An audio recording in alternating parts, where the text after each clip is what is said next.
August 2024 উত্তরাখণ্ডে প্রকৃত তিন ব্যক্তি, একজন দলিত নার্সকে খুন করা হয়, রেপ করার পর তারপরে একটা পাথর দিয়ে তার মুখ কুচলে দেওয়া হয়। 9 আগস্ট 2024 কলকাতার ঘটনা। আরজি কর হাসপাতালে 36 ঘন্টা ডিউটি করার পরে একজন ডাক্তার তাকে রেপ করা হয়, খুন করা হয়। 12 আগস্ট 2024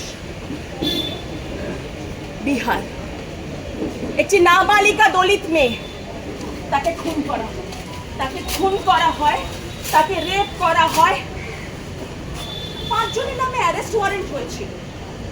আমরা জানি না তারপরে কি হয়েছে, আপনারা জানেন? 14 আগস্ট 2024 তামিলনাড়ুতে 22 বছর বয়সী তরুণী, তাকে গ্যাংরেপ করার জন্য 3 জনকে অ্যারেস্ট করা হয়। তারপর কি হয়েছে আমরা কেউ খবর রাখি না। 15 আগস্ট 2024 ভারতের স্বাধীনতা দিবস, শিলিগুড়িতে একজন নাবালিকাকে গণধর্ষণ করা হয়। 16 আগস্ট 2024 14 বছর বয়সী মেয়ে স্কুল শিক্ষকের দ্বারা যৌন হেনস্থার পরে দীর্ঘদিন হাসপাতালে মর্মান্তিক যন্ত্রণা সহ্য করে মারা যায়। 17 আগস্ট 2024 18 আগস্ট 2024 19 আগস্ট 2024 20 আগস্ট 2024